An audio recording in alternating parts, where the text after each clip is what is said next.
queridos, tudo bem? Bem-vindos aí a mais um encontro do nosso estudo de Gênesis. Mais uma vez é muito bom estar aqui com vocês, compartilhando da palavra de Deus e tudo que isso tem trazido em nossos corações. Nós hoje vamos avançar então pelo capítulo 12, começando a nossa saga aí com Abraão. Uma passagem que nós veremos do capítulo 12 e capítulo 13, cheia de ensinamentos para a gente, cheia de teologia, né? Cheio do que Deus tem a nos mostrar aqui, o que Ele espera de um homem de fé, homem que, como Abraão, ele usou para que pudesse nos deixar um exemplo sobre fé.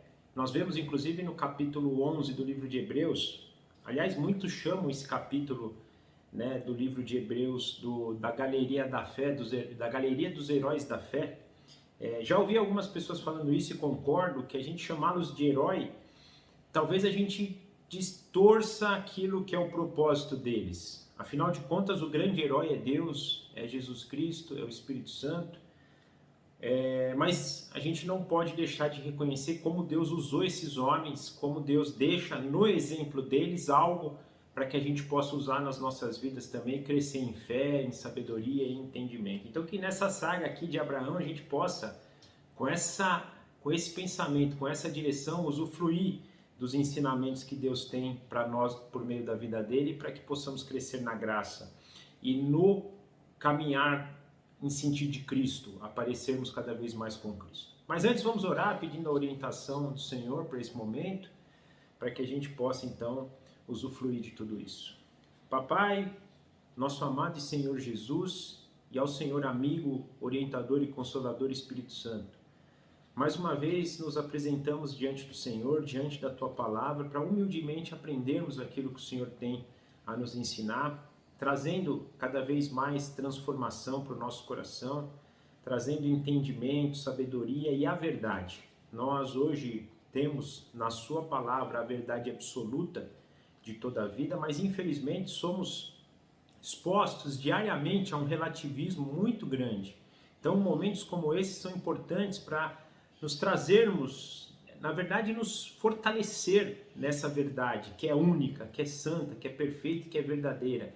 Reside no Senhor, na pessoa de Jesus Cristo e na presença do seu Santo Espírito em nós. Que o Senhor então agora nos capacite, tanto a falar quanto a ouvir, para que a gente possa realmente entender aquilo que o Senhor tem a nos ensinar. Nós consagramos esse momento ao Senhor e nós agradecemos em nome do nosso Senhor Jesus. Amém.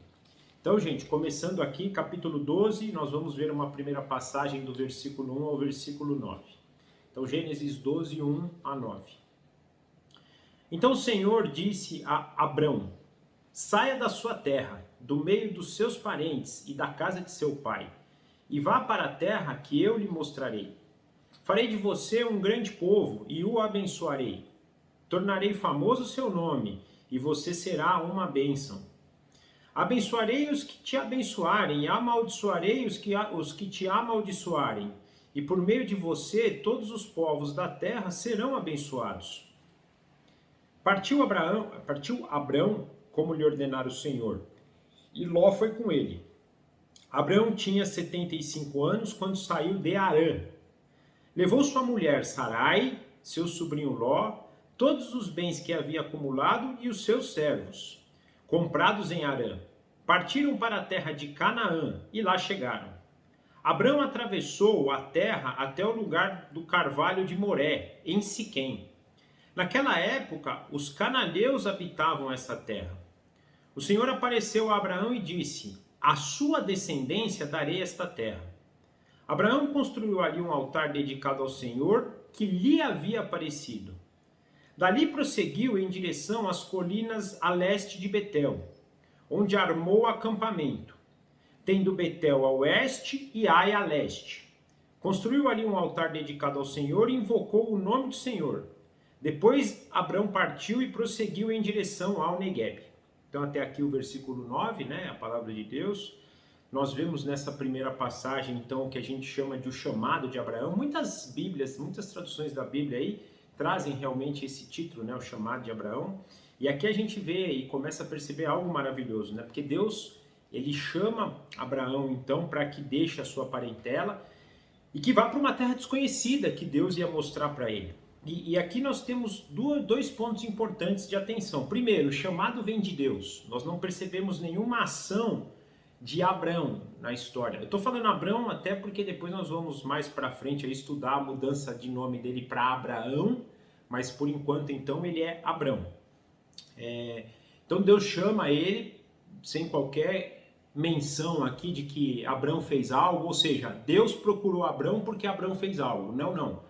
Aqui a gente percebe a ação única e exclusiva de Deus em ir atrás de Abrão, que responde a esse chamado. E aqui é um paradoxo, gente, porque mesmo Abrão tendo respondido por sua vontade, é a ação de Deus na vida de Abrão também. Então às vezes é a mesma coisa nossa, né? Nós respondemos à fé que Deus hoje nos chama, mas também é algo que foi Deus que nos capacitou. É difícil explicar isso, eu confesso que muitas vezes eu medito sobre isso e não chego a uma conclusão, mas nós temos que, é mais ou menos assim, né? Deus falando pra gente, é difícil você entender agora com essa mente humana caída, um dia quando você estiver aqui na glória você vai entender, mas por enquanto você tem que crer nisso, que as duas coisas andam em paralelo, a minha soberania em te escolher e te capacitar, mas a sua resposta. Então é algo que a gente às vezes não tem como explicar, muitas pessoas perguntam, você não vai, né, não vai conseguir embasar muito, mas as duas coisas existem. A soberania de Deus e a ação de Deus em nós para que nós possamos agir, mas também a nossa resposta ao chamado. E é o que acontece então aqui com Abraão. Com Abrão. Então ele é chamado. Aqui tem algo importante, porque a gente percebe que ele é chamado. Nós vamos ver mais para frente, no versículo 4, que ele é chamado, mas ele sai da terra de Harã. E em outras passagens bíblicas, por exemplo, em Gênesis 15, versículo 7, em Neemias 9, versículo 7, nós vemos que Deus fala assim para ele, eu sou o seu Deus que te tirou de Ur dos caldeus. Nós vimos na passagem anterior, no capítulo 11, versículo 31, que realmente Abrão sai de Ur com seu pai, também Terá, e com Ló. Então, a origem de Abraão lá é Ur, ele vivia em Ur dos caldeus, em dado momento ele vai para Harã, e agora ele sai de Harã em caminho da terra prometida. Estudando um pouco a respeito, então, se essa passagem do versículo 1 ocorre em Ur, ou se ela ocorre em Harã, nós vemos aí duas possibilidades, eu encontrei pelo menos duas, não sei se tem mais, que eu acho que são duas plausíveis, né? Primeiro, uma primeira possibilidade seria que Deus falou com Abraão em Ur, e Harã é caminho para a terra prometida, então ele sai de Ur, vai para Harã, fica um tempo em Harã, e aí depois vai para a terra prometida, é uma possibilidade.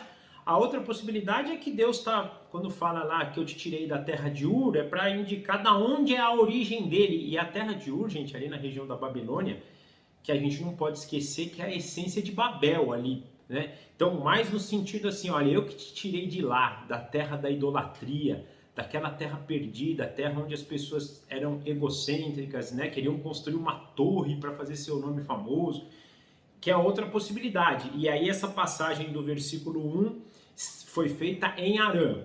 Mas assim, também eu penso que é uma discussão secundária, se essa fala foi em Harã ou se foi em Ur. O importante é que Deus tirou Abraão de Ur, depois ele foi para Harã e de Harã ele foi para a terra que Deus estava prometendo. Essa questão dele ter falado em Harã, eu acho que é até positivo, talvez faça mais sentido, porque ele fala aqui, né?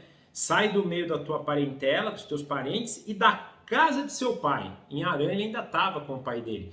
Naturalmente, quando ele fala casa de seu pai, pode ser que não seja só de Terá, né? Mas dos pais de Terá também, na época, na cultura deles, pai não era só aquele subsequente, como a gente hoje tem pai, avô, bisavô, tataravô.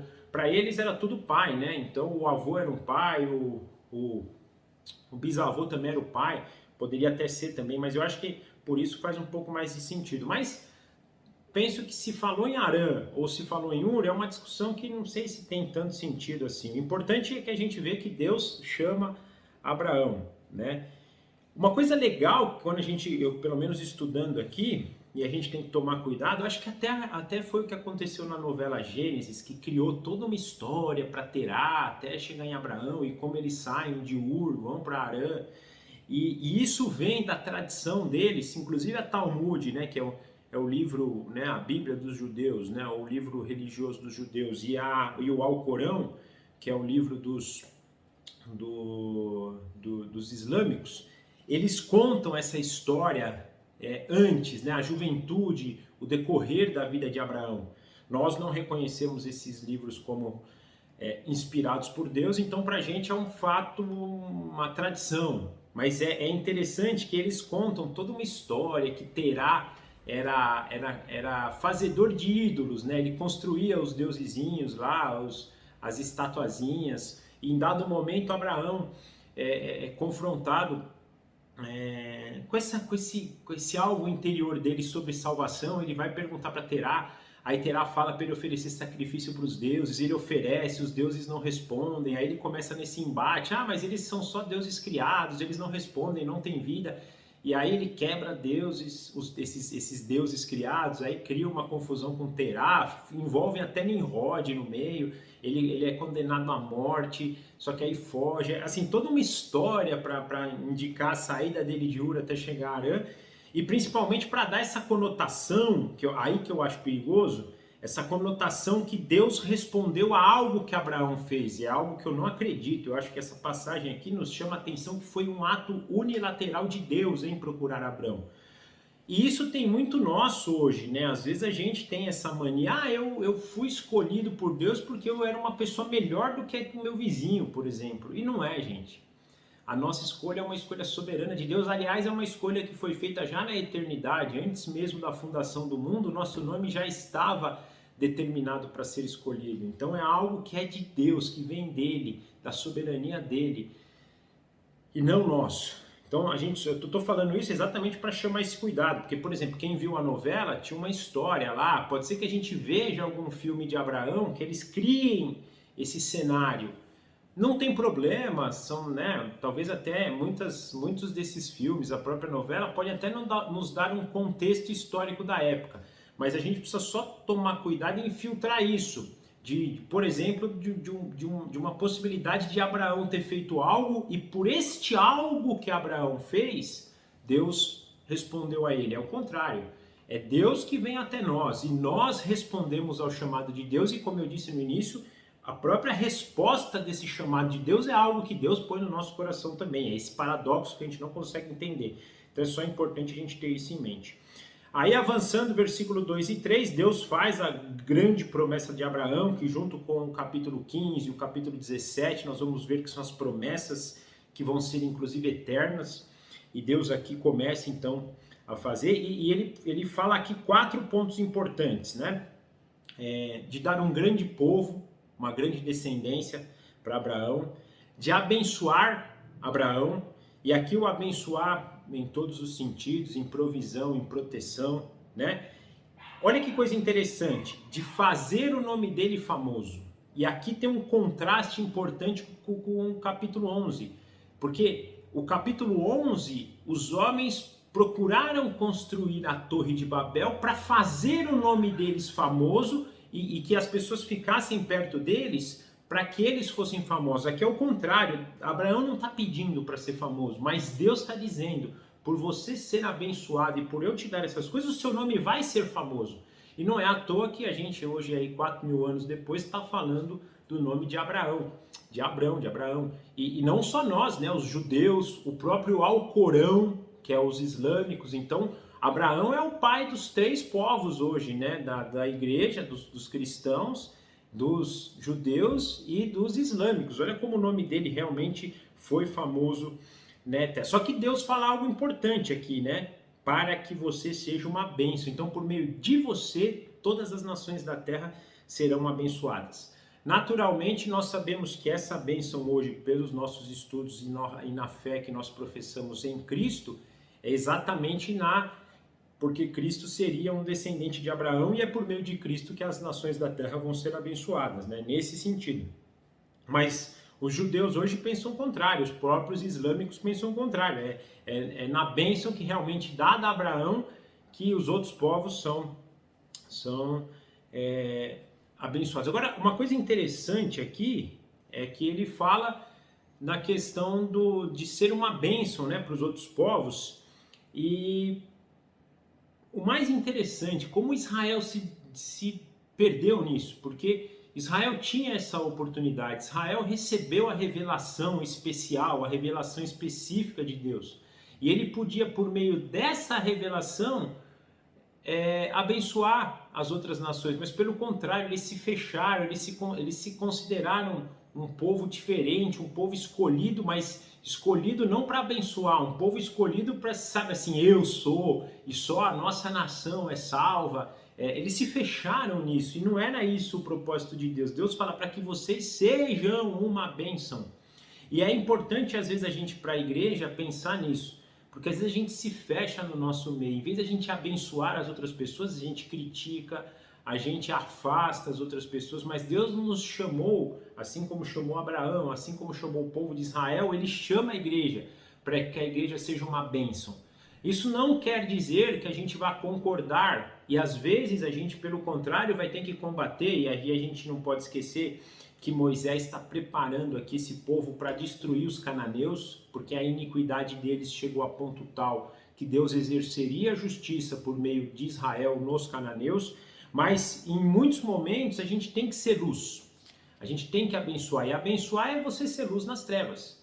Uma coisa importante que a gente não pode tirar em mente, gente, a gente às vezes se fecha no nosso meio, mas nós somos chamados para ser luz nas trevas. Se a gente é uma vela, imaginemos que sejamos uma vela. Se a gente acende essa vela no meio-dia, vai fora ali onde tem sol e acende no meio-dia, alguém vai perceber essa vela? Ninguém vai perceber, porque a luz do sol é tão maior, tão mais intensa, que ninguém percebe a vela. Agora, se a gente vai meia-noite, num lugar escuro, onde não tem nada e acende uma vela, aquela vela se faz perceptível. Se torna perceptível, né? Então esse é o chamado, para que nós possamos ir nos locais onde tem trevas e abençoar aquelas pessoas. Mas voltando aqui então para o nosso ponto, e ele termina com um quarto ponto, que é esse: eu abençoarei quem for a favor de vocês, quem te abençoar, e amaldiçoarei quem te amaldiçoar. Aqui é algo que a gente tem um fortalecimento da proteção maravilhosa. É quase que Deus falando, olha, fica tranquilo, porque quem te abençoar vai ser abençoado.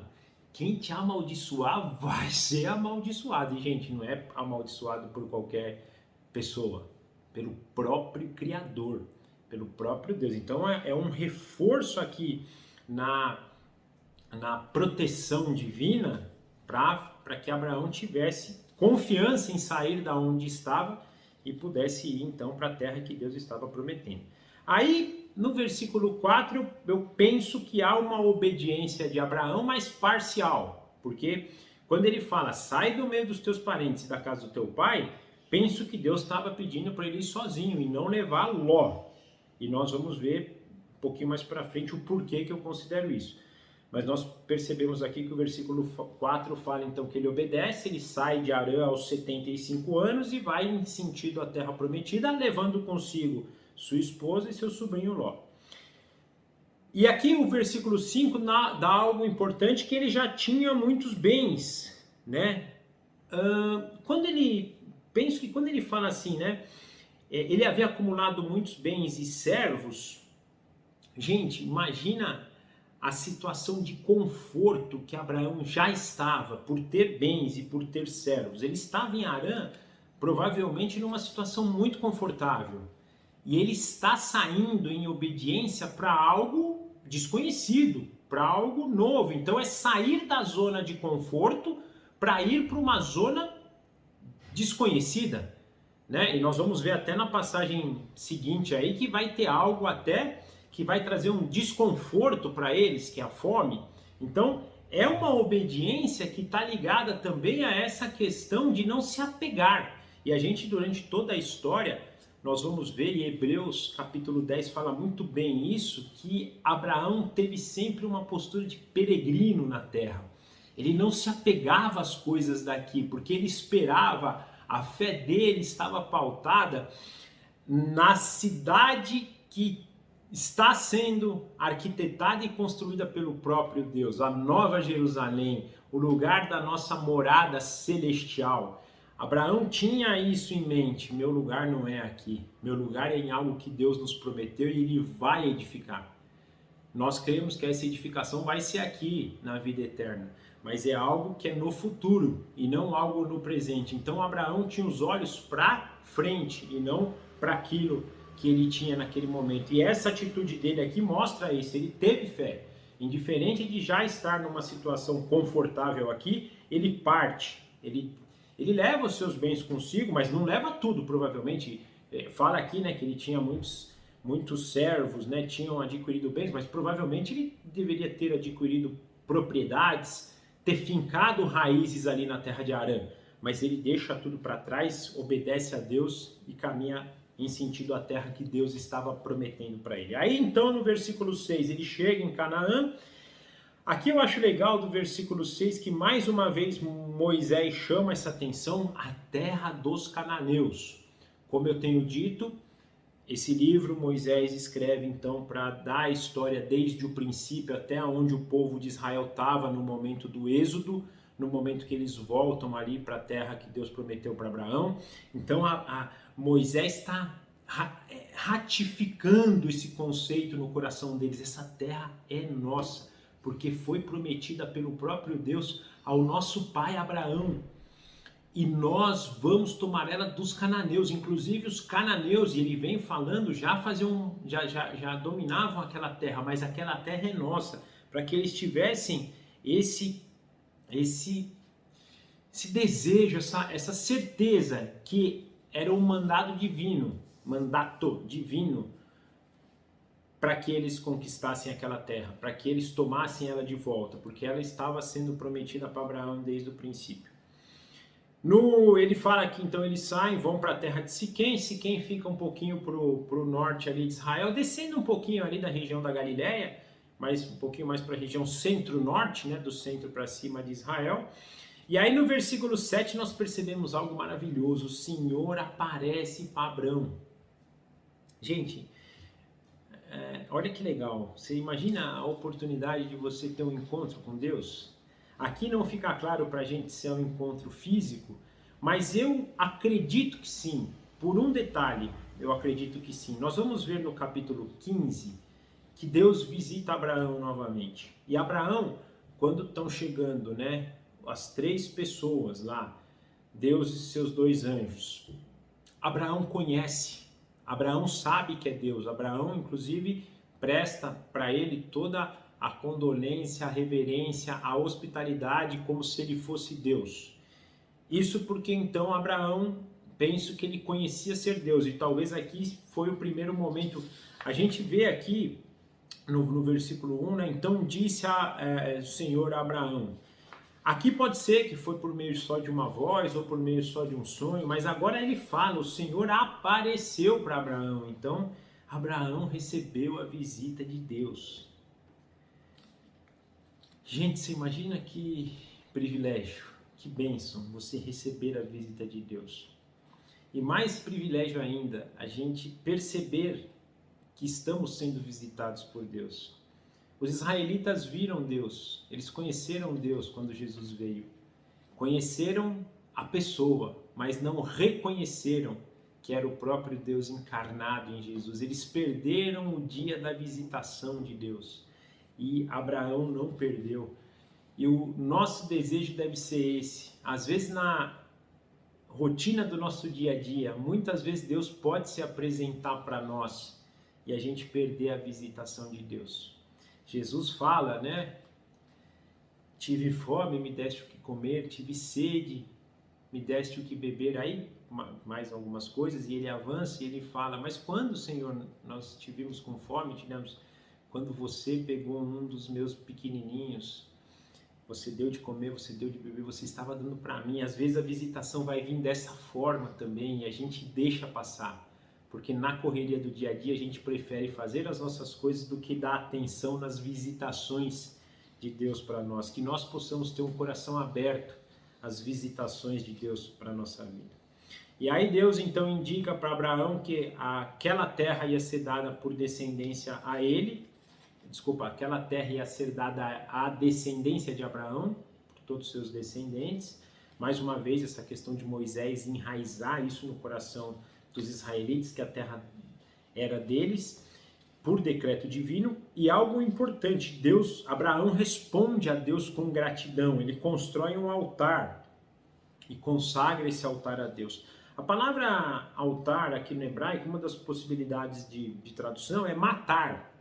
Então é no sentido de realmente fazer um sacrifício, né? Indiferente, não fala aqui se ele fez um holocausto ou não, mas até era da cultura deles, a própria vez quando Deus vai exigir Isaac em sacrifício, Abraão responde, né, construindo um altar. Mas indiferente de ter aqui, né, um sacrifício ou não, esse matar é quase que uma indicação para nós que Abraão está se matando para ele mesmo e está deixando que Deus agora viva por ele. Então já não é mais ele que vive, é quase como se ele já soubesse, é Cristo que vive em mim, é Deus. Naquela época ele não tinha Cristo ainda, né?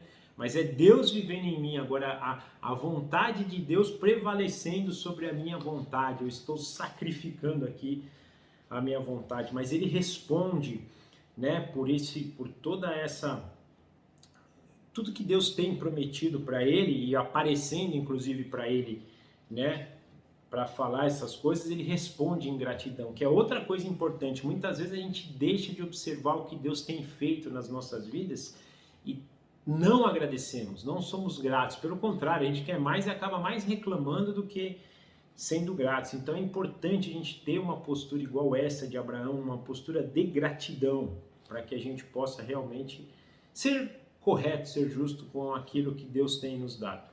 No versículo 8 nós percebemos que ele continua a avançar sobre a terra prometida, caminhando na região sul. Então se ele estava na parte de cima de Israel, ele começa a se locomover para baixo. Ele chega ali perto da região de Betel, entre Betel e Ai, né? Betel a leste, Ai a oeste. Inclusive é uma região, uma das primeiras regiões que Israel vai conquistar quando adquirir a terra prometida. Eles entram por Jericó, depois vão para Ai.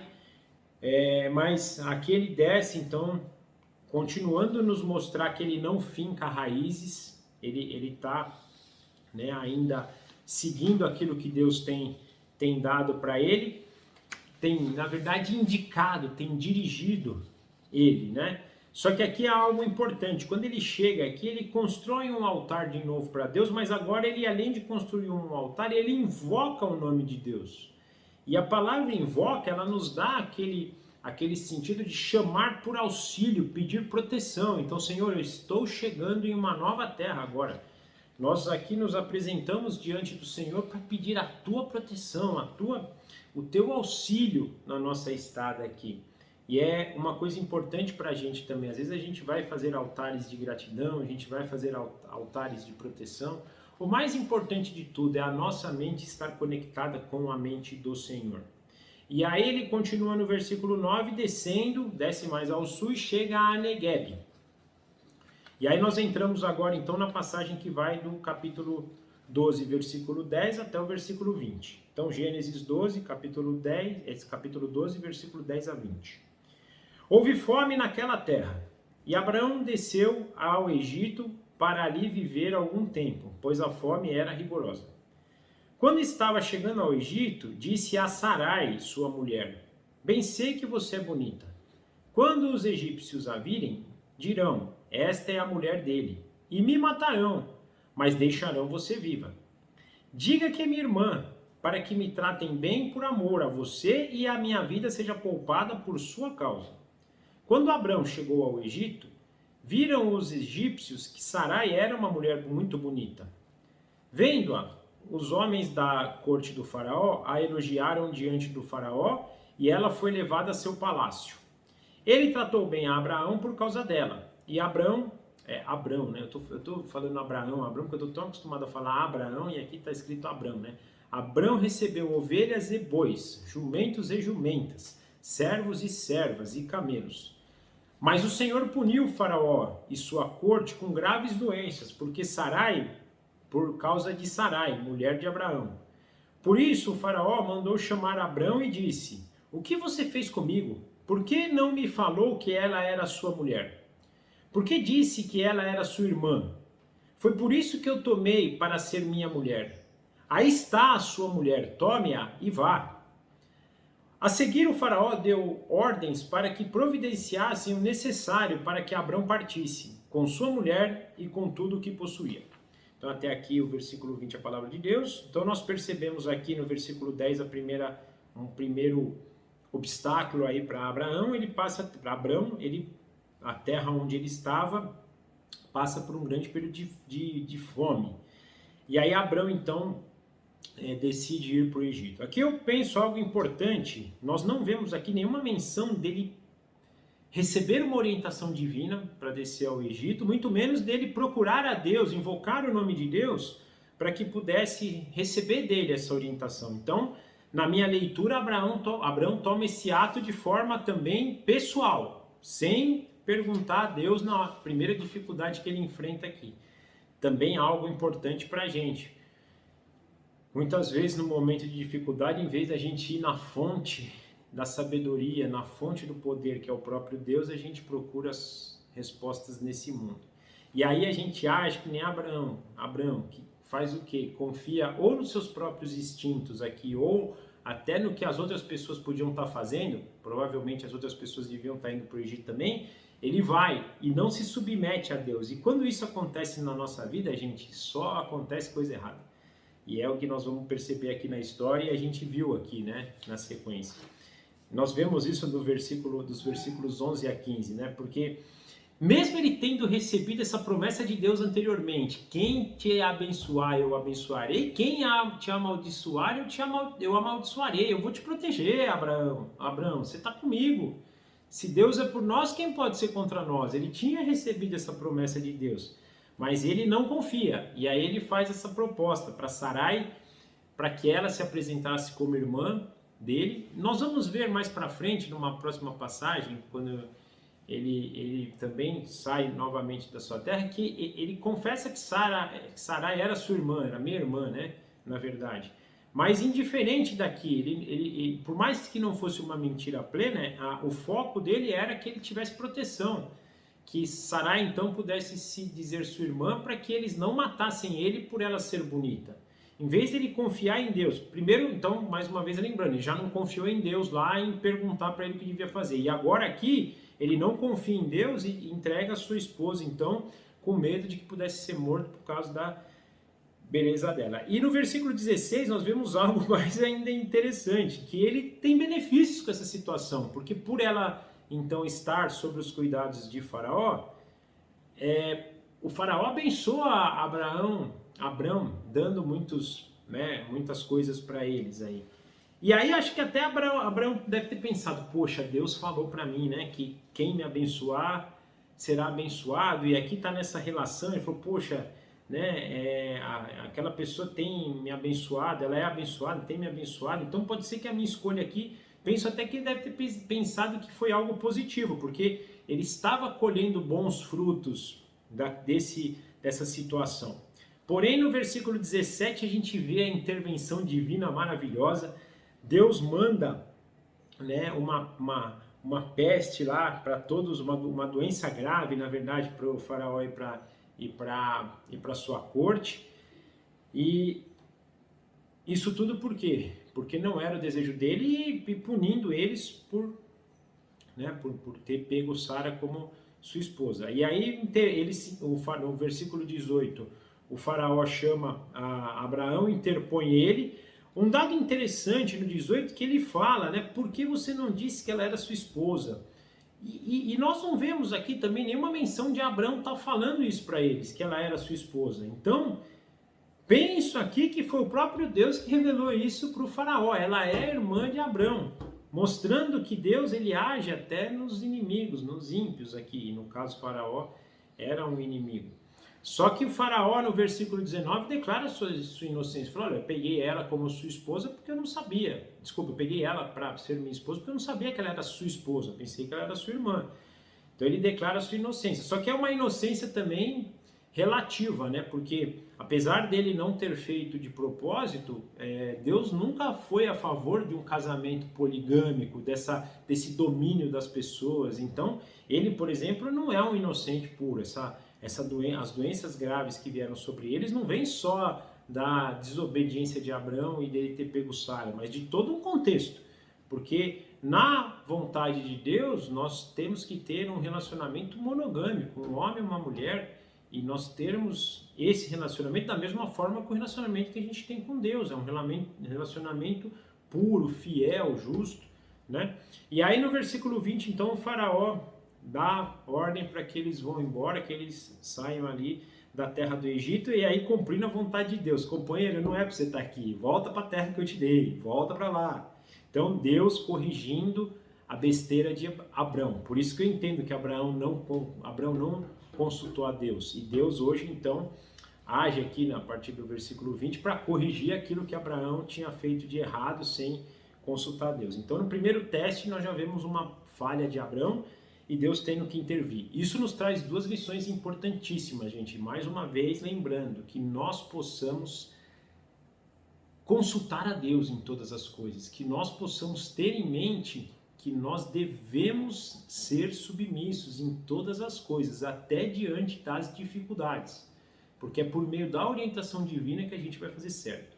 Mas tem algo mais legal ainda que nos mostra a misericórdia de Deus, que mesmo diante da desobediência é misericordioso e corrige e renova a sua chance sobre nós, a sua aliança sobre nós. E ele fala, você fez errado, mas eu vou corrigir isso e vou te devolver para o teu caminho, que é estar onde eu pedi para você estar e não estar aqui. E Deus então corrige. Avançando, capítulo 13, versículos de 1 a 13, nós vemos assim. Saiu, pois, Abrão do Egito e foi para o Neguebe com a sua mulher e tudo o que possuía. E Ló foi com ele.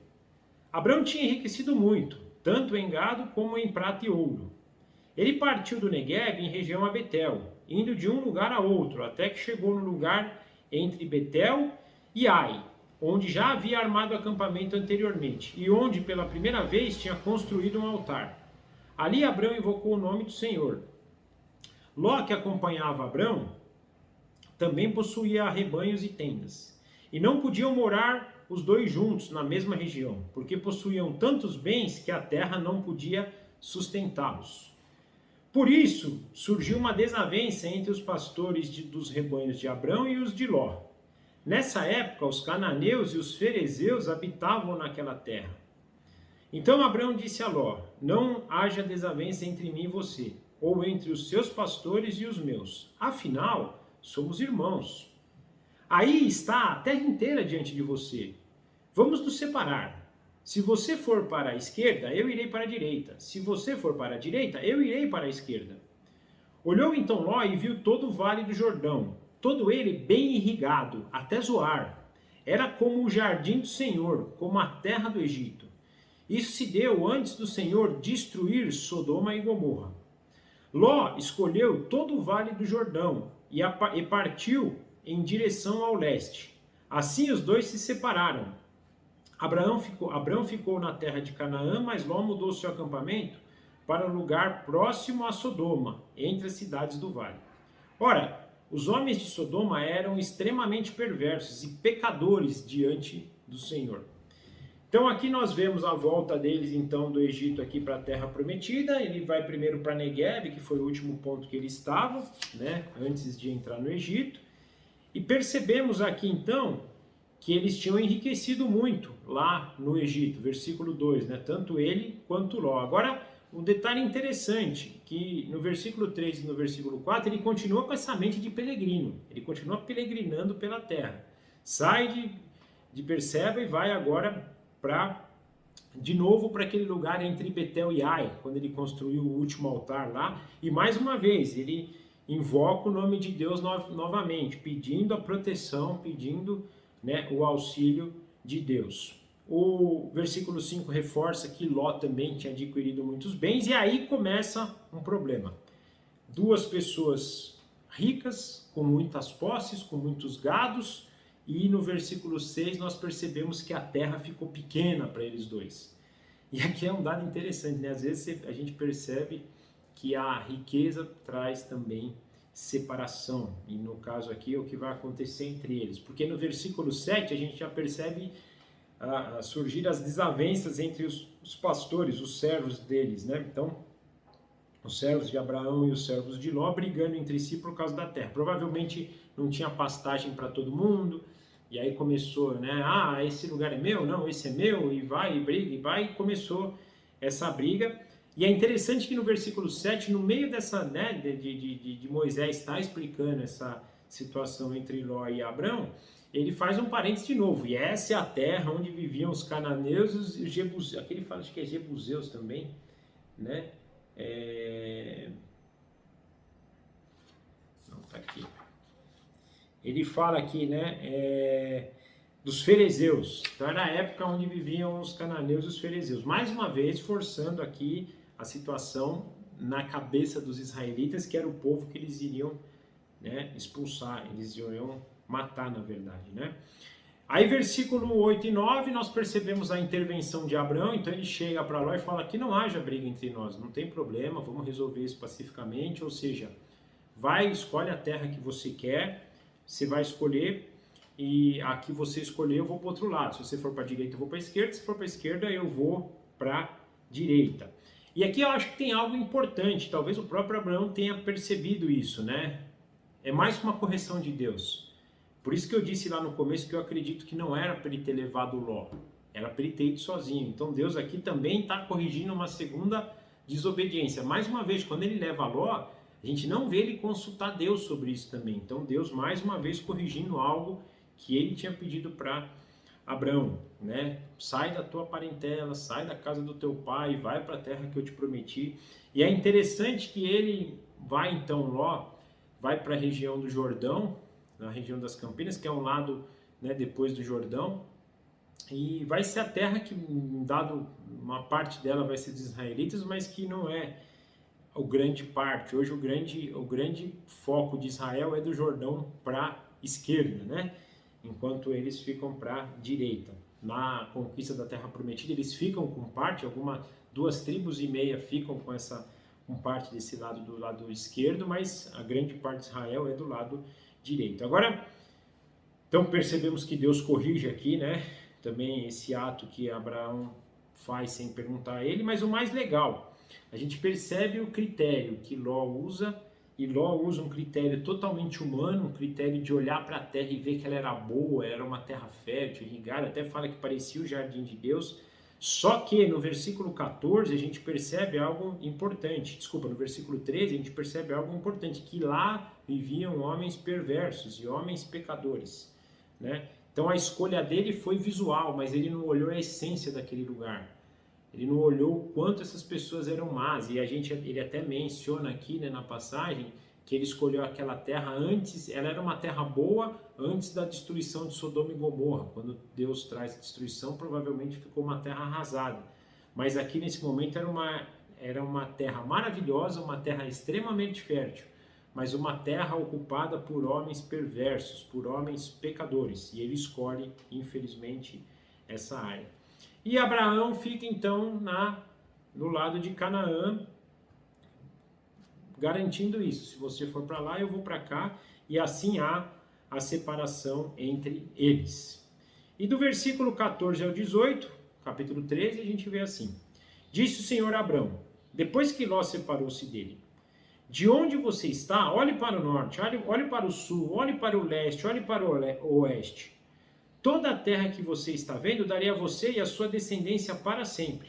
Tornarei a sua descendência tão numerosa como o pó da terra. Se for possível contar o pó da terra, também será possível contar a sua descendência. Percorra esta terra de alto a baixo, de um lado ao outro, porque eu a darei a você.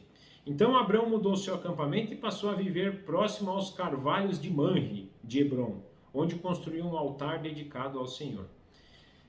Percebemos então aqui que, diante agora da obediência ao Senhor e dessa purificação que Deus faz, tanto do que aconteceu no Egito, tanto dele ter levado Ló, Deus renova agora a aliança com ele e fala: agora olha para os 4 cantos aí, ó, toda essa terra vai ser sua.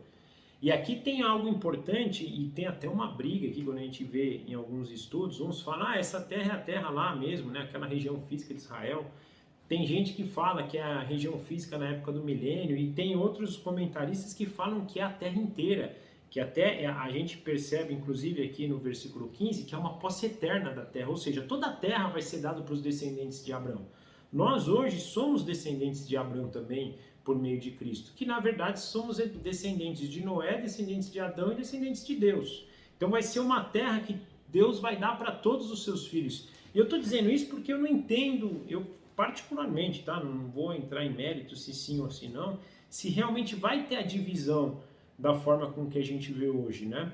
Penso que se a gente voltar antes da Torre de Babel, Deus pediu para o povo se espalhar, Ele quer que o povo se espalhe, se construa, mas todo mundo falando uma mesma língua, uma mesma nação, não vai ter essa diferença de nação, uma separação física. Pelo contrário, vai ser algo tão maravilhoso que as pessoas vão querer receber umas às outras. Então imagina, eu tenho aqui, moro nessa porção da terra, mas eu vou ir caminhando até Israel e isso vai demorar 4 anos, para eu chegar até Israel, porque a caminhada é longa, não sei nem como é que vai dar para chegar de barco ou não, mas imagina que eu vou passando nos lugares, as pessoas vão ter prazer em receber a gente, vão ser hospitaleiras, vai ser um mundo restaurado, um mundo que as pessoas pensam, né, em favor do próximo, então elas vão acolher, vão resguardar o próximo, então não vai ter essa divisão, né? Mas indiferente disso, a gente vê que Deus faz uma promessa de uma terra para Abraão, né? E aí ele reforça no versículo 26, no versículo 16, e lembrando, gente, que aqui Abraão já tinha mais de 75 anos, né? Devia estar beirando os seus 80. Imagina um homem de 80 anos, não tinha filho ainda, e Deus falando, a tua descendência vai ser numerosa. Ele usa até um eufemismo, ó, tá vendo o pó da terra? Cara, se você conseguir contar o pó da terra, é o número dos teus descendentes. Então Deus, mesmo para um cara acima de 75 anos, que ainda não tinha filho, já caminhando para o final da tua vida, Deus está mostrando para ele que você vai ter uma descendência que é como o pó da terra. Gente, para dar um eufemismo nesse sentido, não dá, você não tem como contar a sua descendência, ela vai ser eternamente grande. E ele não fica parado. Nós percebemos aí que ele continua, então, peregrinando, né, na Terra Prometida, percorrendo por toda ela, mostrando mais uma vez essa postura de Abraão de ser um peregrino na Terra, e isso é bacana. Eu estou citando muito isso, gente, para a gente ter isso em mente. A gente às vezes finca raízes, e a gente se apega tanto a essas raízes, que essas raízes se tornam ídolos na nossa vida, né? Às vezes a gente pensa só em criar deuses, assim, como seres, né, divinos, coisas criadas, mas tem muitos deuses, pseudo-deuses nas nossas vidas, que são coisas que a gente cria e a gente idolatra aquelas coisas, uma casa, uma cidade, um local, e a gente esquece do grande propósito para que a gente foi chamado. Um crente maduro, e eu tento lutar para conseguir vencer e chegar em algo próximo disso, é aquele crente que não está preocupado com o lugar, mas ele está preocupado com as pessoas daquele lugar. É um crente que vai aonde tiver que ser, que for. Ele quer glorificar Deus naquele lugar, pensando nas pessoas que estão naquele lugar. Então já não se trata mais do lugar, mas se trata do que ele vai fazer lá, em favor de Deus e em favor das pessoas.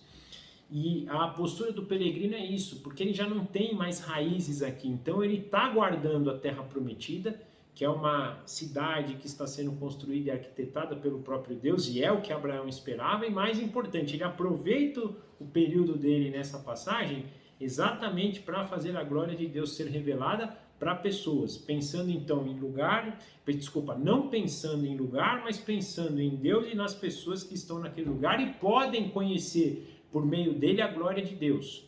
Não nos esqueçamos que quando Deus escolhe Abraão e fala que por meio dele muitos serão abençoados, muitas nações da terra serão abençoadas, tem o propósito final de Jesus Cristo, mas tem um propósito intermediário que é de Abraão revelar a glória de Deus para as pessoas que ele convive.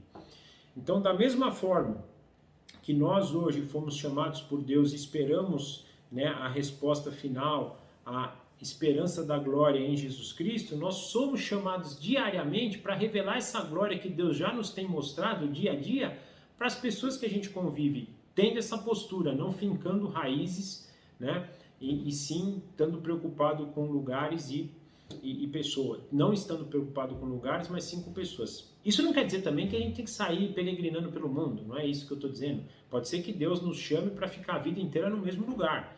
Mas o que eu digo, diferente de Abraão, que numa época de dificuldade não perguntou para Deus e toma uma postura dele, confiando nas suas forças, nós devemos sempre estar submissos à voz de Deus, aquilo que Deus espera de nós.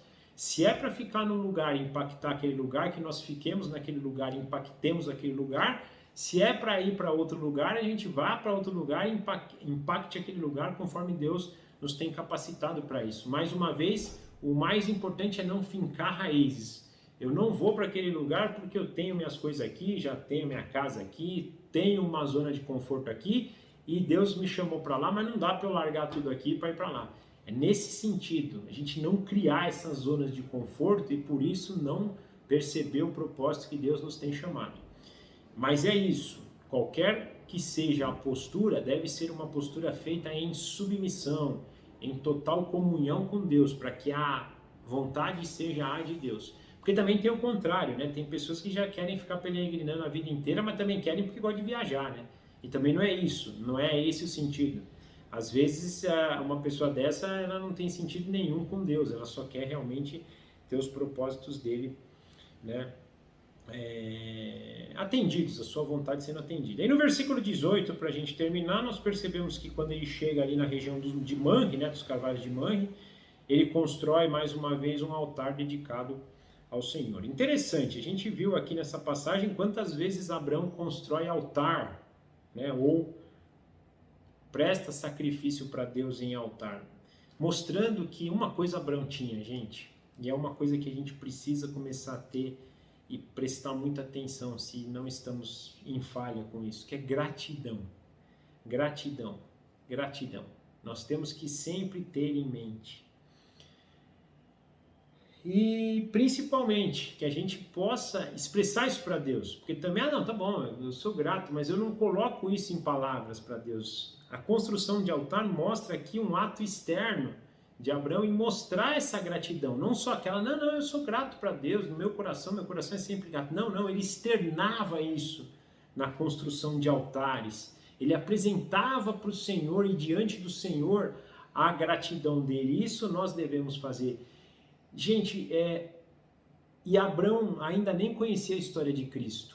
Ele sabia que Deus um dia ia mandar um libertador, mas ele não tinha noção de como seria essa história. Nós temos essa noção, o libertador veio. Essa semana eu estava estudando aqui num curso que eu estou fazendo sobre isso, e o cara falou algo maravilhoso. Ele falou, poxa, a gente assiste às vezes a filmes, por exemplo, o Paixão de Cristo lá, que mostra a crucificação de Jesus, a gente fica com dó de Jesus, né? A gente fala, nossa, que coisa, né?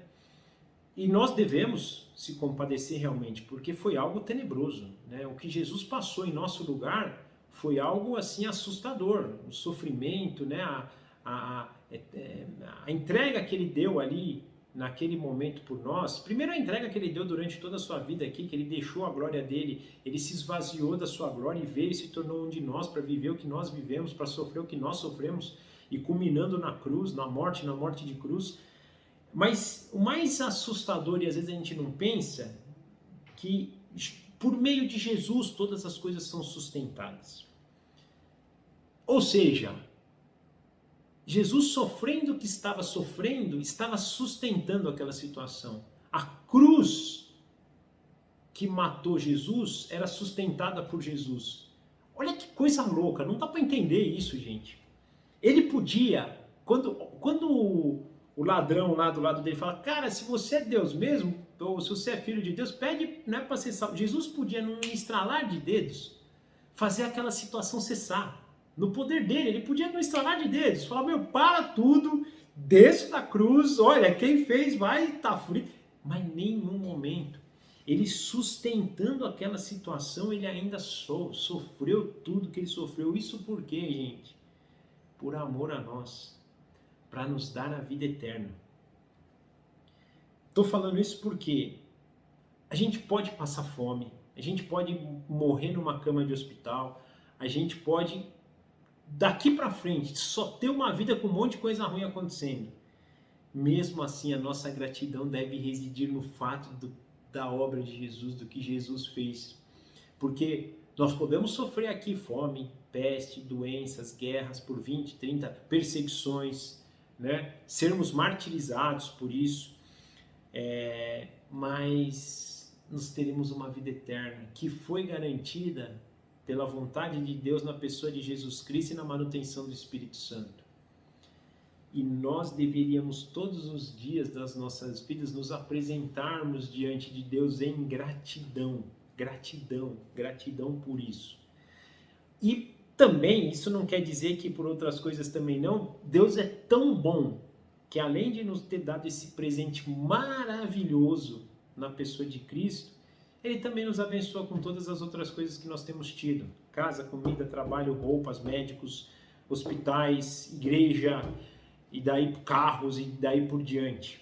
Nós temos também outras bênçãos que Deus nos dá. Então, como Abraão aqui, nós possamos ser gratos em todas as coisas e possamos viver e expressar isso em atos, em louvores, em cultos a Deus. Hoje nós não construímos altares, mas nós prestamos culto a Deus como forma de gratidão. Uma coisa que eu tenho lutado, é difícil, gente, mas eu tenho lutado para fazer isso. Não vamos mais à igreja para prestar culto para Deus no sentido de querer receber algo, de querer receber uma boa música, de querer receber uma boa pregação. Vamos lá com o coração em gratidão. Eu estou indo à igreja cultuar aquele que se entregou por nós, aquele que é o sustentador da vida, aquele que é o criador da vida, aquele que dá o ar que eu respiro, aquele que me dá tudo.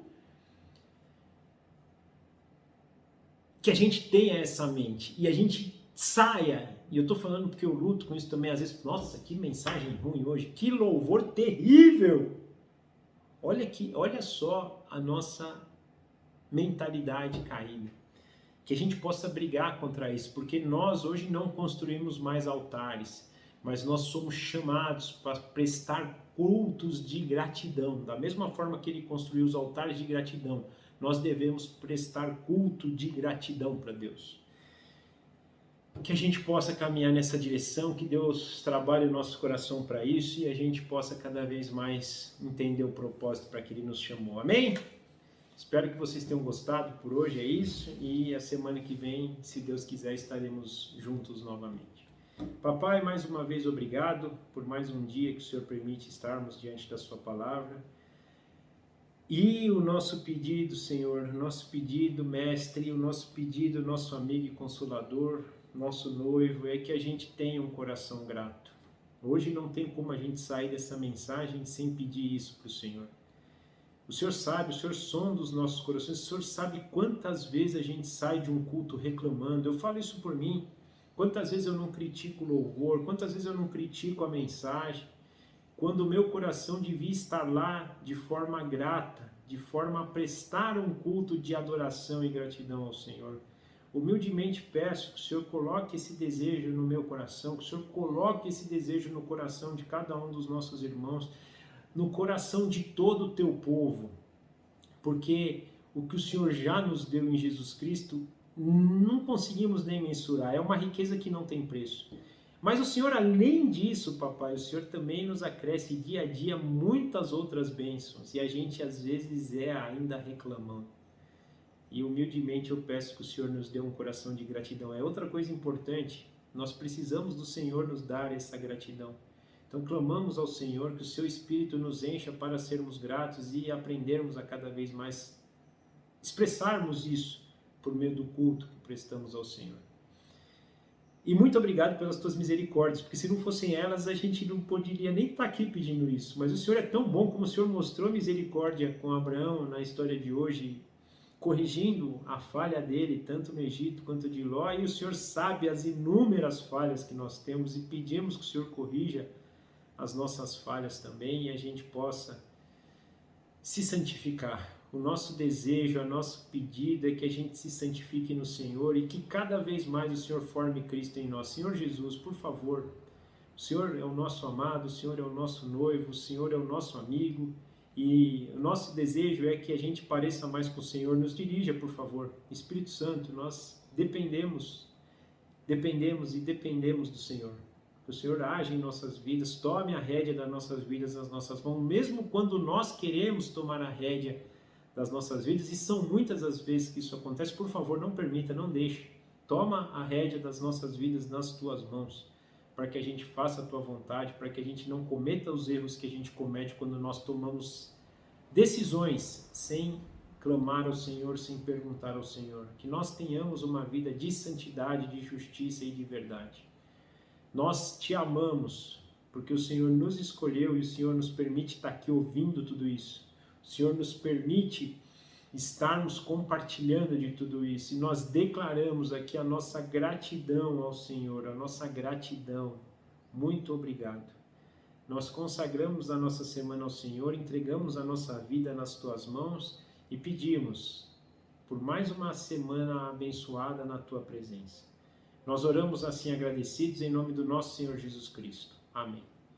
Tchau, gente. Obrigado. Boa semana. Forte abraço a todos.